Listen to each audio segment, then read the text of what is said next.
The moment of truth. It was the sudden silence that cut through the thick air. The quiet was deafening. Standing at the corner of the room, Joshua had always been invisible in the eyes of the men he protected. His sharp eyes, his broad frame, the hardened muscles of his arms, none of it mattered when he was inside the lavish Mafia-controlled world. To them, he was just another bodyguard, another furniture piece in their crooked game. But tonight, this would change. It had all started like any other night. The thick, smoky air of the Mafia den, the heavy scent of stale cigar smoke mixed with expensive leather, the hum of deep conversations, the clink of whiskey glasses. All the things Joshua had grown used to. He stood by the dark velvet wallpaper, his back straight, his gaze trained on a random point on the wall, a tactic he had perfected from years of training, a practice instilled by the military and refined through private security work. He was supposed to be invisible, but he wasn't. Joshua's job was simple. Stand there, look intimidating, and protect the man at the center of it all, the Korean Mafia boss, a figure whose reputation was whispered about in the back alleys and shouted about in the police stations. But Joshua knew the moment he'd stepped into this room tonight, nothing would be simple anymore. Minh, the Korean Mafia boss, sat back in the semicircular booth, his white shirt unbuttoned at the collar, a silver dragon tattoo peeking out from under his sleeve like a warning. His black eyes were icy, his posture commanding the respect of the room, without a single word. He was not a thug. Minh didn't need to shout. He didn't need to dominate with brute force. He ruled with an ease that was unsettling, a man who had never been challenged in his life. Beside him sat Soren, his younger, eager associate. He was trying too hard, laughing at all the wrong moments, attempting to win Minh's favor with gestures and loud comments. His shiny suit, oversized watch, and constant pouring of whiskey spoke volumes of his desperation. But even Soren knew his place was beneath Minh. The tension in the room was palpable, like the calm before a storm. Joshua didn't care much about their conversation. He was only here to do his job. He wasn't there to listen to their power games or their ridiculous mockery. But as Minh leaned in to speak to Soren, his words were spoken in fluent Korean, deliberately so. Minh knew that Joshua, a large black man, was American, hired by an international agency to stand watch over him. Minh switched to Korean with a smirk, confident that Joshua wouldn't understand, confident he could humiliate the bodyguard without consequence. He looks so intimidating, doesn't he? Minh's voice oozed with mockery. But what good is he really? Can he even understand us? He glanced at Joshua with a dismissive look before looking back at Soren. The men shared a laugh. Joshua didn't blink. He didn't flinch. He was silent, his hands clasped behind his back in that same parade rest. But the anger was there, rising like a tide inside of him. He knew what they were doing. They were playing a game. They thought he didn't understand Korean, thought he wouldn't be able to react. Soren leaned in, grinning wide. Look at him, he sneered in Korean. He's built like a mountain. But can he even think? What's going on behind that face? Nothing, I bet. Joshua's lips parted ever so slightly. His mind raced. They were underestimating him. He knew the game they were playing, and it was a dangerous one. He'd been trained to hold his emotions in check, but tonight was different. He was done being invisible. Maybe he's too big to even fit in the room properly, Minh chuckled, swirling the whiskey in his glass. Joshua stood still, his heart beat in a steady rhythm, each pulse a reminder of the discipline that defined his life. He had trained to suppress every urge to fight back, to hold his ground with quiet confidence, to never let the disrespect show. But tonight Minh had pushed too far. Minh's voice continued, dripping with casual racism. If she's going to be a bodyguard, maybe she should start with her weight. A bodyguard can't just be a decoration. She's too big to even do her job properly. Joshua felt the fire of humiliation flicker in his chest. He could feel the sting of their words, the poison they were trying to inject into his confidence. But he didn't show it. His silence was his weapon. He stood there as Minh and Soren laughed, clinking their glasses, basking in the power they felt in their control. They thought they were safe. They thought they had him right where they wanted him. But they were wrong. Joshua didn't have to speak to make them realize their mistake. His silence was the loudest thing in the room. He reached for the ice bucket, his movements smooth and controlled. The sharp clink of the ice tongs filled the space as he scooped fresh cubes into Minh's glass. But his silence, his quiet, unyielding strength, was louder than any insult. Joshua didn't need to say anything. He didn't need to snap back at them. He simply walked back to his corner, his posture tall and proud, a calm dominance that they couldn't ignore. But Minh wasn't finished. He chuckled darkly, watching Joshua's movements as if trying to gauge his next step. I've been wondering, does she even understand Korean? Minh leaned closer to Soren, speaking louder, but the words were still in Korean. Joshua knew exactly what was coming. He had already made up his mind. The time for silence had passed. With deliberate slowness, he turned toward them, his face now locked in an unshakable calm. He looked Minh in the eye and replied in flawless Korean, "I understand everything you said." The room fell completely still. Minh froze, the glass in his hand stopping midair. Soren's laugh died in his throat, and for the first time, Joshua saw real fear flicker in their eyes.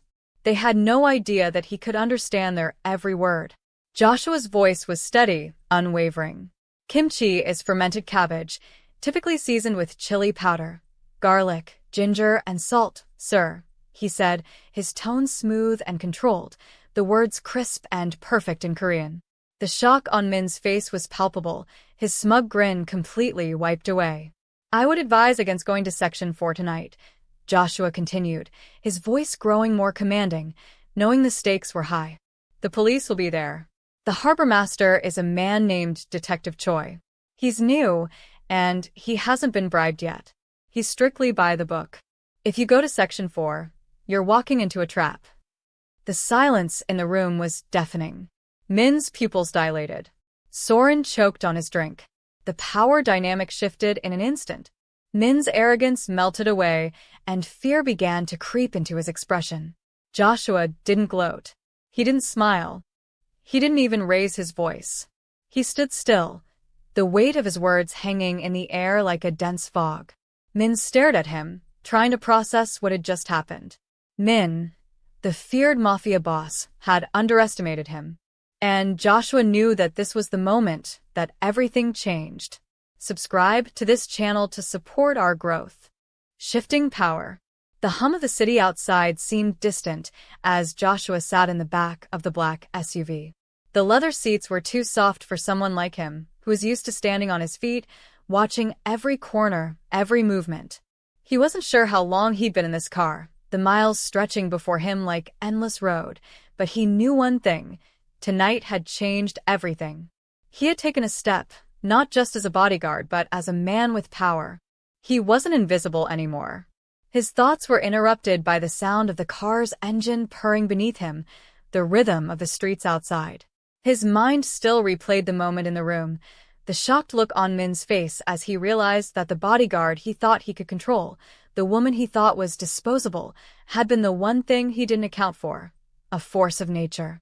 Joshua hadn't just humiliated Minh. He had exposed his arrogance for what it was.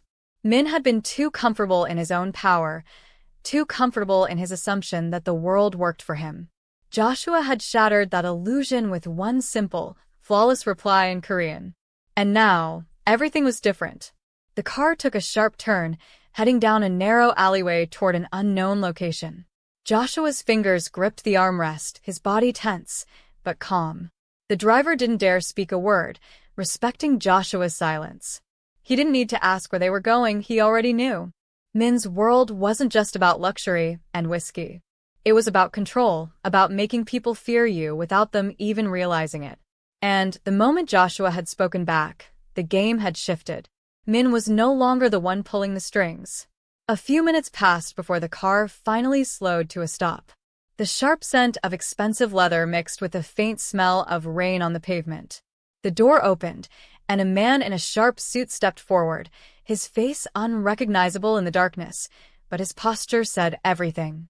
He was one of Minh's men, probably a bodyguard too, but his stance was different, less practiced, more eager to please. Joshua knew that even now, they were testing him. watching his every move. "Boss is expecting you," the man said, his voice steady, but there was a hesitation that Joshua caught immediately. The man was nervous. He wasn't used to this new dynamic. Joshua wasn't just the hired help anymore. He was a force. Joshua didn't answer. He just moved past the man with quiet dominance, his long strides echoing through the quiet alley. The door to the warehouse was heavy, but it opened easily for him. The faint light from inside flickered like a dying flame, casting long shadows on the walls. Inside, Minh was seated at the head of a long table, his eyes dark and calculating. His shirt was slightly rumpled now, his tie loosened, and his expression was no longer the smug, superior one that Joshua had seen earlier. The confidence he had worn like armor was gone, replaced by something more vulnerable, something Joshua wasn't used to seeing in men like him. "I wasn't expecting you so soon," Minh said, his voice cold but measured. There was a hint of discomfort in his words, but his tone still carried weight. He was the Mafia boss, after all. Even in this moment of vulnerability, he knew how to command a room. Joshua didn't sit down. He didn't need to. Instead, he stood in the doorway, the room feeling smaller now, as if Minh was no longer the center of attention. "I believe you were going to tell me about Section 4, Joshua replied, his voice smooth, but the underlying confidence undeniable. Minh's eyes flickered, but he recovered quickly. He gestured for one of his men to step forward. "The shipment will still go through tonight," Minh said, though there was an edge to his voice now. "But we're moving it to Section 2. You've earned that much." Joshua raised an eyebrow, his mind running through the details. Minh was trying to play it off, trying to regain control, but Joshua could see the cracks in his armor. Minh's posture was less assured now, his hand resting nervously on the table as if it was the only thing keeping him grounded. The man was shaking. Joshua didn't want to admit it, but he could feel a bit of satisfaction rising in his chest. For the first time in a long time, he wasn't just a tool. He was in control. "You sure about Section 2? Joshua asked, his voice a low rumble. He was testing him now, and Minh, for the first time, hesitated. "We've got it covered," Minh said, but the uncertainty in his eyes was hard to miss. "But I'm warning you, if the Jiang clan finds out about this, it could be bad. Really bad." Joshua knew Minh was trying to shift the focus back to the threat of the rival gang. But it was too late. Joshua had already seen through the cracks in Minh's facade. The power had shifted. It was no longer Minh who controlled the room, it was Joshua. The silence that followed was thick, and for the first time, Joshua realized how much of his life had been spent in the background, just a shadow in the corner. Tonight had changed that. Minh had made the mistake of underestimating him, and Joshua wasn't about to let it slide. "You don't seem as sure as you were a few hours ago," Joshua said, stepping closer, his presence filling the space. Minh tensed, his hand tightening around the glass in front of him. "I don't need a reminder," Minh replied, his voice hard, but it didn't carry the same weight as before. He was losing control of the room again, and Joshua could see it in the way his eyes darted to the men around him, seeking validation. "I wasn't reminding you," Joshua said, his voice quiet but intense. "I was letting you know you're on thin ice. If Section 2 doesn't work and I hear about it, if anyone finds out about your little mistake, you won't just have the Jiang clan to deal with." Minh's eyes narrowed, but Joshua didn't flinch. He was tired of being invisible, tired of being underestimated. This was his moment, and he wasn't going to let it slip through his fingers. Minh stood abruptly, his chair scraping loudly against the floor. He was trying to regain his composure, but Joshua could see the fear behind the movement. The arrogance had faded, replaced by the cold, calculated man he was always meant to be. The Mafia boss. "I'll take care of it," Minh said, his voice tight, but there was no mockery in his words now. The man was on edge, his control slipping further and further. Joshua didn't respond immediately. Instead, he gave Minh a final, piercing look.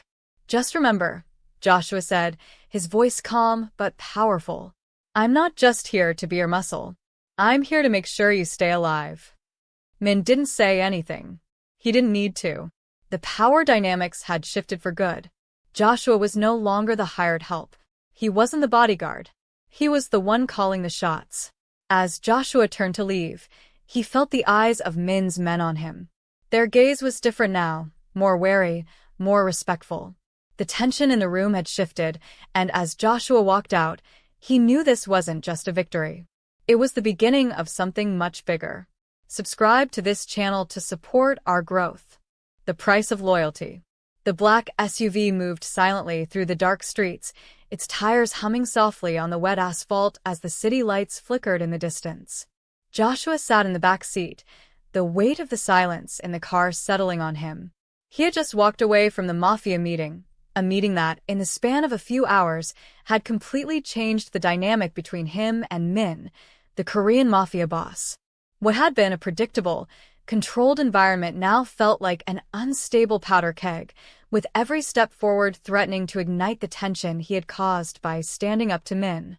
He glanced out of the tinted window, his reflection staring back at him. It was the first time in years that he had felt like something more than just muscle. He had been underestimated, humiliated, and now, in the span of a single evening, he had not only gained control over the room but also earned the respect of the man who had once treated him like furniture. But this wasn't the victory he had imagined. The car slowed, turning into a dimly lit alley, and Joshua's thoughts were interrupted by the driver's voice through the intercom. "Sir, we've arrived."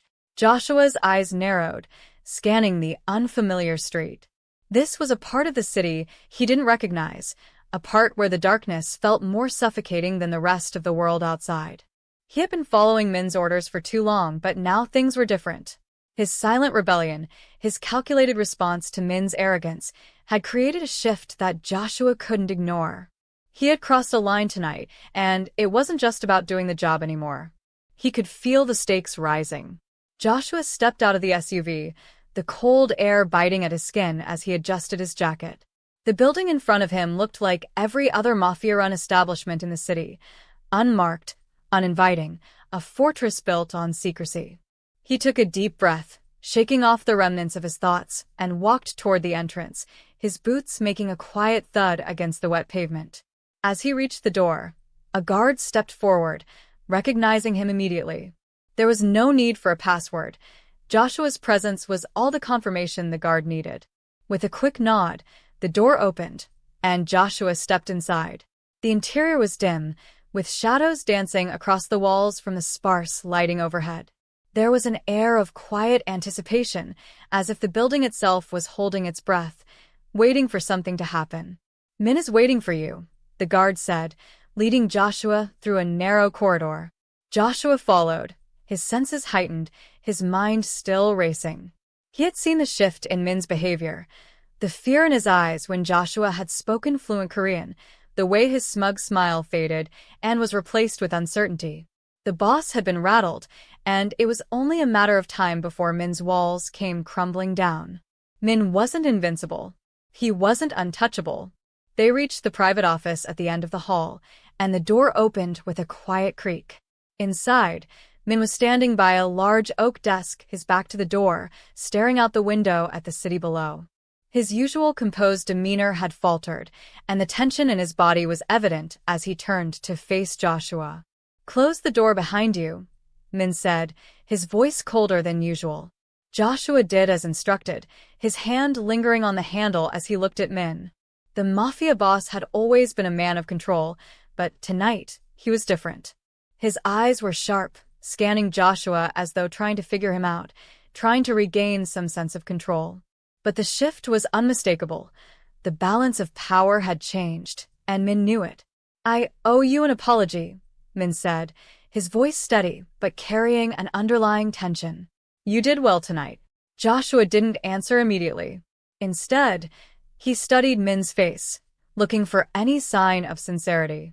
Minh wasn't the type to apologize, at least not in a way that felt genuine. But this was different. The arrogance in his eyes had been replaced with something closer to respect. "You've been underestimated," Minh continued, his hands clasped behind his back. "And I was wrong." Joshua took a step forward, the distance between them closing as Minh shifted his weight slightly, his eyes never leaving Joshua's. "You were wrong," Joshua said quietly, his voice calm but firm. "But that doesn't change anything. You still think you can control everything." Minh's gaze flickered, the moment of vulnerability quickly buried beneath the stone facade he had carefully built. Control is necessary. It's what keeps the syndicate running. It's what keeps us safe. Joshua raised an eyebrow, his mind calculating the situation. He knew Minh's world better than anyone, and he also knew the cracks in the armor. Minh could sit in his ivory tower and pretend to be untouchable, but Joshua had seen it all. How far the syndicate would go to keep its secrets, how the facade of power could crumble in an instant. "Control is an illusion," Joshua said. "You think you have everything under your thumb, but your world is full of cracks.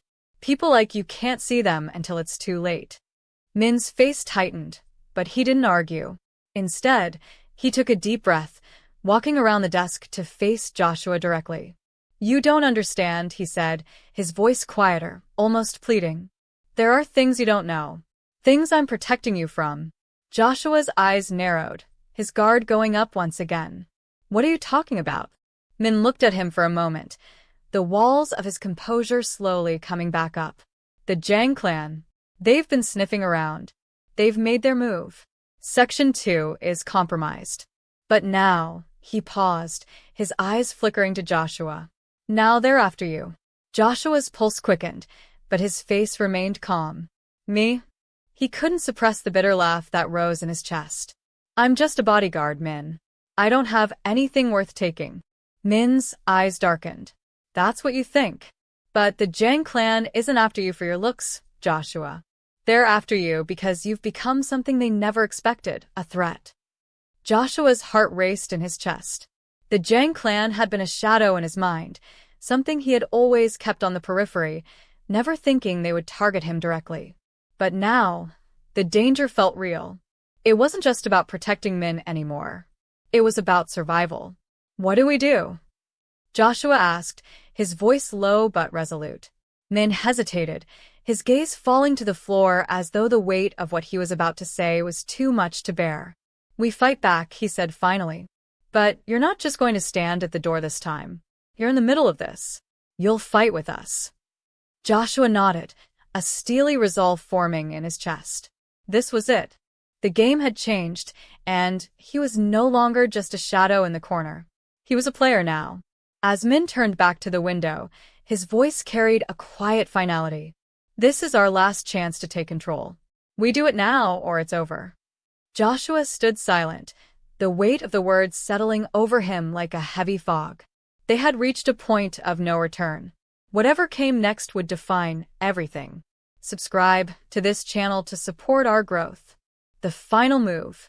The night was electric with tension as Joshua stepped into the sleek black SUV once again. The city lights blurred past, streaking by like a painting splashed with neon, casting wild reflections on the tinted windows. But inside, the air felt as still as a storm before the first crack of thunder. The words Minh had said echoed in his mind, each one heavier than the last. The Zhang clan was coming for him. And this time, there was nowhere to run. Joshua's knuckles whitened as he gripped the seatbelt with tight, controlled force. His mind raced through every possibility, every angle. Minh had finally acknowledged the danger, but that didn't make the situation any less real. The Mafia boss, for all his power, was slipping. And as Minh's trusted bodyguard, Joshua was in the crossfire. The car slowed, turning off the main roads and into a series of narrow streets that seemed almost forgotten by the city. The driver's hands were steady on the wheel, but Joshua could sense his own unease filling the car. The streets outside were quiet, too quiet for comfort, but inside, the silence felt like an explosion waiting to happen. He could feel it in his bones. This was the calm before the storm. They reached a warehouse at the edge of the industrial district, hidden in the shadows. The building loomed before them, cold and imposing, like the entrance to a place where no one came back from. It wasn't just the Zhang clan Joshua was worried about anymore.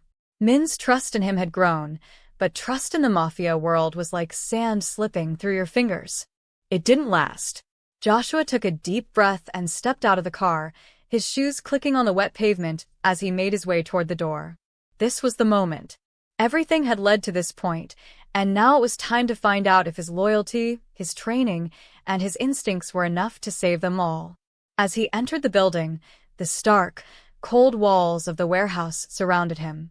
The lights overhead flickered sporadically, casting shadows on the crates and barrels that lined the room. He could smell the oil, the metal, the faint scent of dampness in the air. It was the kind of place where nothing good ever happened. He was met by Minh's men, their faces blank masks of obedience, but they parted like the Red Sea when Minh himself walked in. The Mafia boss was dressed in his usual dark suit, his expression unreadable. But there was a change in him tonight. His posture was slightly more rigid, his eyes colder. He was no longer the man who had mocked Joshua with his racist jokes. He was the man who had just realized the enormity of the enemy they were facing. "Are we ready?" Minh's voice cut through the silence, his gaze scanning the room. He was looking at Joshua, but his focus was far away, lost in thoughts of strategy and survival. Joshua stood tall, his chest broadening as he took in the room. The tension in the air thickened, like the moment before the first bullet was fired in a battle. "The perimeter is secure," Joshua said. "No sign of the Zhang clan, but that doesn't mean they're not coming." Minh nodded, his jaw tightening. He took a deep breath, then glanced at his men, who were now taking positions around the warehouse. There was an undercurrent of unease flowing through the room. Minh might have been the leader, but tonight, he was a man who had been humbled, his empire slowly crumbling beneath him. "You know," Minh started, his voice softer now, more contemplative, "I've spent my whole life building this empire, and now it feels like it's slipping away. I've made mistakes, Joshua." His eyes flickered to Joshua, and for a brief moment, the cold, calculating Mafia boss softened. But only for a moment. Joshua met his gaze, his voice steady. "We're not out of options yet." Minh gave a short nod, but it was clear that the weight of the situation was pressing on him. He turned away from Joshua, staring at the maps on the wall, the details of their operation laid out for everyone to see. But the Zhang clan was unpredictable. Minh had always been in control of the game, but now the game was changing. Suddenly, the sound of a door opening broke through the room's tense quiet. A figure stepped inside, tall and broad-shouldered, his face hidden in the shadows. Joshua's instincts went on high alert. The man was followed by several others, each wearing the signature look of a Zhang clan soldier. "Here we go," Minh muttered, his voice low. "Get ready." Joshua's body tensed, his mind already calculating the best way to neutralize the threat. The room went still. For a brief second, it felt like time had stopped. The tension was almost suffocating. The Zhang clan men looked around, their eyes scanning the room, their hands subtly resting on the handles of the weapons they carried. Joshua knew what was coming, and he wasn't going to let them take the first shot. The leader of the Zhang clan stepped forward, his presence undeniable. He was older than the rest, his face lined with age and experience. His eyes were sharp, calculating as he studied Minh. Joshua could see the animosity between the two men. This was personal. "You've made a mistake, Minh," the leader said, his voice smooth, but with an edge that cut through the air. "A mistake you won't walk away from." Minh straightened, his eyes narrowing, the earlier vulnerability fading away. "You've been sniffing around my territory for too long. Tonight ends this. You should have known better than to cross me." The Zhang leader smirked, his eyes flicking to Joshua for a split second. "And what? You'll have your bodyguard fight for you?" Joshua stood still, his eyes never leaving the Zhang leader. He could feel the tension crackling in the air, like a live wire just waiting to snap. "You underestimate me," Joshua said, his voice low and dangerous. The room fell into silence again, the weight of Joshua's words hanging between them. The Zhang clan leader studied him for a moment, his lips curling into a tight smile. "No," the Zhang leader said finally. "I don't underestimate anyone. But you're just a tool. And tools get disposed of when they're no longer needed." Joshua didn't flinch. His focus remained on the man in front of him, his mind already calculating his next move. "Funny," Joshua said with a smirk. "You think you're the one holding the power here. But you're wrong." The Zhang leader's expression darkened, and the air grew thicker with the threat of violence. Minh's hand subtly reached for the gun at his side, his fingers grazing the cold steel. He wasn't about to back down. "You don't have to do this," Minh said to the gang leader, his voice almost pleading. "There's a way out of this. We can come to an agreement." But the gang leader's smile only widened. "You're too weak to negotiate now, Minh. Your empire is falling apart. And when it does, we'll take everything you've built." Before the tension could escalate further, Joshua took a slow step forward, positioning himself between the two men. He wasn't just a bodyguard anymore. He was a protector, a warrior. And tonight, he wasn't backing down. "I've heard enough," Joshua said, his voice steady and powerful. "You think this is your fight, but you're wrong. This ends tonight. Not with you in control, but with us." In a flash, Joshua moved, his hand reaching for the concealed weapon under his jacket. The Jang clan leader's eyes widened, realizing too late that the quiet bodyguard was no longer just a silent observer. Subscribe to this channel to support our growth.